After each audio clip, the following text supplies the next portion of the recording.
ಇನ್ನು micro finance ಹಾವಳಿಯಿಂದ ಜನ ಸಾಯ್ತಾ ಇದ್ದಾರೆ ಅಂತೇಳಿ ರಾಜ್ಯ ಸರ್ಕಾರದ ವಿರುದ್ಧ ಕಿಡಿಕಾರಿದ್ದಾರೆ ಚಲುವಾದಿ ನಾರಾಯಣ ಸ್ವಾಮಿ. ರಾಜ್ಯ ಸರ್ಕಾರ ಏನು ಬದುಕಿದೆಯಾ, ಸತ್ತಿದೆಯಾ, ಇಲ್ಲ ನಿದ್ದೆ ಮಾಡ್ತಾ ಇದೆಯಾ ಅಂತೇಳಿ ಆಕ್ರೋಶವನ್ನು ವ್ಯಕ್ತಪಡಿಸಿದ್ದಾರೆ. ಇವರ ಅಧಿಕಾರದ ಗುದ್ದಾಟದಲ್ಲಿ ಜನ ಬಲಿ ಆಗ್ತಾ ಇದ್ದಾರೆ, ಜನರನ್ನ ಇವರು ಬಲಿ ಕೊಡ್ತಾ ಇದ್ದಾರೆ. ಕಾನೂನಿನ ಗಾಳಿಗೆ ತೂರಿ ಮೈಕ್ರೋ ಫೈನಾನ್ಸ್ ಕಂಪನಿಗಳು ಫೈನಾನ್ಸ್ ಕೊಡೋದನ್ನ ನಡೆಸ್ತಾ ಇದ್ದಾರೆ. ರಾಜ್ಯ ಸರ್ಕಾರ ಇದರ ಬಗ್ಗೆ ಚಕಾರ ಎತ್ತುತ್ತಾ ಇಲ್ಲ. ಸರ್ಕಾರದ ವಿರುದ್ಧ ಚಲುವಾದಿ ನಾರಾಯಣ ಸ್ವಾಮಿ ಕಿಡಿಕಾರಿದ್ದಾರೆ. ಈ ಕೂಡಲೇ ಸರ್ಕಾರ ಮಧ್ಯಪ್ರವೇಶ ಮಾಡಬೇಕು ಅಂತ ಹೇಳಿ ಪರಿಷತ್ ವಿಪಕ್ಷ ನಾಯಕ ಚಲುವಾದಿ ನಾರಾಯಣ ಸ್ವಾಮಿ ಆಗ್ರಹಿಸಿದ್ದಾರೆ. ಈ ಮೈಕ್ರೋ ಫೈನಾನ್ಸ್ ನಲ್ಲಿ ಇಷ್ಟು ಜನ ಇವತ್ತು ಪ್ರಾಣ ಕಳ್ಕೊಳ್ತಾ ಇದ್ದಾರೆ. ಎಲ್ಲದಕ್ಕಿಂತ ಮಿಗಿಲಾಗಿ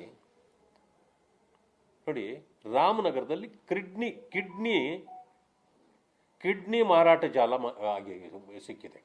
ಏನಕ್ಕೆ ಅಂದರೆ ಈ ಮೈಕ್ರೋ ಫೈನಾನ್ಸ್ ತಗೊಂಡಿರೋದ್ರಿಂದ ಅವರಿಗೆ ವಾಪಸ್ ದುಡ್ಡು ಕೊಡಲಾರದಕ್ಕೆ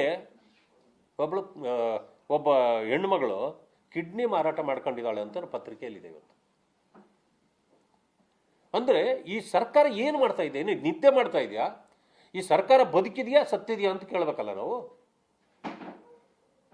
ಏನಾಗಿದೆ ಇವರಿಗೆ? ಈ ಅಧಿಕಾರದ ಮದ ಏರಿದೆ ಈ ಸರ್ಕಾರಕ್ಕೆ. ಜೊತೆಗೆ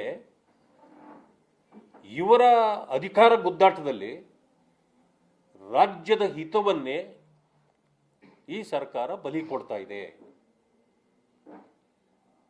ಅಗ್ಗದ ಪ್ರಚಾರಗಳು ಮಾಡಿಕೊಂಡು ಕೆಲವು ವಿಚಾರಗಳಲ್ಲಿ ಯಾವುದೇ ಅಭಿವೃದ್ಧಿ ಮಾಡದೆ ಜನರನ್ನ ಸಂಕಷ್ಟಕ್ಕೆ ದೂಡತಕ್ಕಂಥ ಕೆಲಸವನ್ನು ಇದು ಮಾಡ್ತಾ ಇದೆ. ಇದು ಮೈಕ್ರೋ ಫೈನಾನ್ಸಿನ ವಿಷಯ ಆಯಿತು.